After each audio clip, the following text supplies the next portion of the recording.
This is Flat Out Agility, an Australian agility podcast. I'm Grace.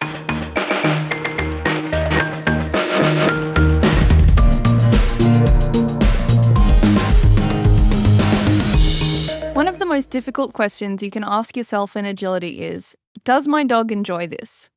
For some handlers, their dog's engagement in the game is blindingly obvious. There can be no mistaking it. But for lots of us, we've experienced dogs where it's not as black and white what they like and what they don't like. And it doesn't help much when the dog training community is full of messaging around building drive, increasing engagement, improving motivation. You just have to train your dog. Your dog can do anything if you're committed enough. It can be really difficult to do these things as a regular handler, especially if you're puzzling through it on your own. In my experience, not every dog is suited to agility, and not every handler wants or is able to put in the time and effort it would take to get a high engagement level. And that's okay. But it's also really difficult to work out where on that spectrum you and your own dog fall.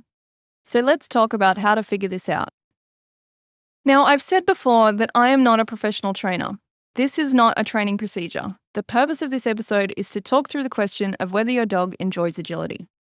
So the first major reason that your dog may not be interested in agility is pain. Dogs who are experiencing pain are not likely to want to do high-intensity activities like agility. An obvious sign of pain is limping, but there are other signs that are a lot more subtle. Refusing obstacles can be a sign of pain. Taking extra paces before jumping is another sign, as is the bunny hop style gait some dogs do where their back legs move together, and so is stiff movement when completing an obstacle. Lip licking, avoidance, scratching, sniffing the ground, pinned back ears, or asking to be picked up are all signs of stress and discomfort, which are also signals of potential pain. Pain can affect everything in a dog's life, even if it's something that's not directly related to movement. An ear infection can affect your dog's desire to do agility, for example. Do you like to train or trial when you've got a headache or stomach cramps or dental pain? It's the same for your dog. If your dog displays signs of pain or sudden behavioural changes that are out of the norm, it's worth seeing a vet to get your dog checked for pain and get it treated. If your dog is not showing signs of pain, the next question would be, do you think that your dog finds agility stressful? Whether they stress up, such as exhibiting high arousal, reactivity, or zoomies, or stress down, such as exhibiting low arousal, freezing, or trying to leave, stress can be really harmful to your dog's well-being. If you think stress is your issue, you should probably look at a holistic approach by taking a break from agility and focusing on enrichment to regain some stability. You want to focus on balancing out your dog's stress so they're experiencing minimal distress or negative stress, and when they experience eustress or positive stress, they have ample opportunities for periods of rest to bring their arousal back down. This approach in and of itself could improve your agility training. When a dog is feeling better overall, you start to see improvements in all areas of their life. But if you think you've already got a good handle on your dog's wellness and enrichment and your agility training is still lackluster, there are some more things to try before giving up. Get to know your dog, again if you have to. Pretend you're an ethologist recording your dog's natural behaviours in the wild. What are the things that your dog enjoys most? What kind of movement does your dog like to do with their body? What kind of activities does your dog gravitate toward? What level of engagement comes naturally to your dog? What distance does your dog prefer to be from you? What kind of training lights your dog up, and what kind of training is likely to make them check out? Getting to know your dog inside and out is vital to understanding who they are and what they want out of life. You might think you already know your dog inside and out, but I would wager that if you're asking yourself, does my dog enjoy agility, then there's more to your dog that you haven't unlocked yet. When you know when your dog struggles in certain movements or certain training tasks, you can focus on building that strength either physically or mentally. The more information you can accumulate about your dog's typical behaviours, the better prepared you'll be for any future training you'd like to achieve. Once you've gathered this data, you can start to experiment with arranging antecedents, that is, setting up your dog's environment, so that you're more likely to get positive results in training environments. Things to consider might be, does my dog enjoy training in the morning, afternoon, or evening? Does my dog do better with a meal before training so they're not desperate for food? Do I need to incorporate a warm-up before training? What kind of demeanour do I need to present to get the best results from my dog? Does my dog prefer me to be really amped up or bring it down a notch so that they're not overwhelmed?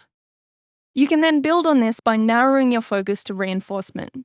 What does your dog get reinforced by most? What food is at the top? What toys are the best? What play style is most fun? You can experiment with different types of food, different textures, different delivery modes and locations. Does your dog prefer tossed food? Is a scatter feed the most exciting? Does your dog go crazy for food inside a toy? Does your dog prefer a ball? Does your dog prefer a tug? What style of tugging is best for your dog? Once you've figured out the top reinforcement for your dog, you can experiment further to create reinforcement strategies for your training. Focus on reinforcement skills like getting your dog to drive to the reward they really like, or finding jackpots, or learning to read your body language to get the reward, or being committed to reinforcement despite distractions, or waiting for the reinforcement. You can train location-specific markers to tell your dog precisely when, where, and how to expect their reinforcement. The more effort you put into your reinforcement strategies, the more clarity you will create for your dog. This should be practiced away from agility. You want the reinforcement skills to be strong before you start using them to reinforce agility, or anything else for that matter. That way you know your dog has a clear understanding of how they're getting their reinforcement in any scenario. When you're confident that you've taught the reinforcement skills you will expect to need, the next step would be splitting agility skills right down to little pieces and then using your reinforcement strategies to teach them. Foundations are often worth revisiting, especially if you've spent time reconstructing your reinforcement strategies since you taught your dog foundations. It's sort of an opportunity for a do-over. But of course, you can also just keep going from where you were previously, but now being more conscious of splitting skills down into smaller parts. For a high-demand activity like agility, a high rate of reinforcement with few repetitions is best to ensure your dog maintains interest. Dogs that have what is colloquially referred to as lower drive do better with fewer repetitions. Ending sessions early is almost always a benefit to these kinds of dogs. But dogs with a higher level arousal also benefit from fewer repetitions because it means they have more practice completing their stress cycle and lowering their arousal after a period of intense activity. Splitting skills is harder than it seems at first. Human instinct is to lump everything together. Think about the behavior that you want to train and then try to break down all the steps it would take to get there if you really thought it out. How could it be achieved? Think about it like this. Doing the dishes is one activity, but when you break it down, it's actually lots of little steps that make up one activity. Putting on gloves, choosing your cleaning tool, getting the dishwashing liquid, filling the sink. Each individual item you need to clean. Those are all separate steps. You can analyze agility skills in the same way. And most of this work has already been done by others, so you don't need to reinvent the wheel. There are resources out there that split agility skills for you already, like YouTube videos, paid online courses or memberships, books, podcasts, and Facebook groups. It's also important to reward your dog for their effort. If you wait for every perfect version of a behavior, you could be waiting a long time, and your dog will get frustrated by a lack of reinforcement. You want to keep your rate of reinforcement as high as possible, which means that reinforcing for a good try is worthwhile. Withholding reinforcement for mistakes is not often beneficial, as it can just build further disinterest with your dog. If this feels hard for you, put yourself in your dog's position.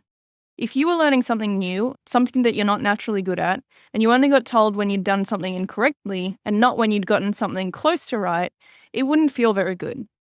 We want to build enthusiasm for participation in our dogs, so reinforcing as much as possible is key. Now that you've introduced or reintroduced these concepts with your dog, you can take stock of where you are. Has improving your antecedent arrangements and reinforcement strategies made a difference to your dog's behavior and agility? Are you seeing more engagement, more interest, or less distraction? And we come back to the initial question. Does my dog enjoy agility? Maybe you've tried some new approaches and you think your dog is starting to show real signs of engagement and a real desire to work for reinforcement. Maybe you've tried a lot and it doesn't seem to make a difference and you don't know what else to do. The next question to ask yourself is, do I want to keep trying to make this work? If the answer is yes, it's okay to keep trying, but be conscious of your dog's experience and don't keep putting them in scenarios they don't want to be in. If the answer to yourself is no, it's okay to stop trying. Remember that agility is only a game. It's a game that matters to a lot of us, but it's still a game, and it's not the end of the world if we need to leave it behind for now. Again, I am not a professional trainer. These are just my ideas for how you, as a regular, everyday, non-professional agility handler, might go about working through the question of whether your dog enjoys agility. It's tough for people who are new to the sport, and especially those who are new to dog training in general, and aren't sure about what they're seeing and experiencing with their dogs. Most of us are amateurs trying to muddle our way through. Just know you're not alone. This is a very common experience, and it doesn't always mean you have to give up.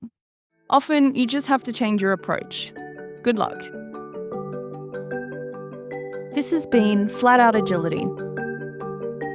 Be kind to dogs.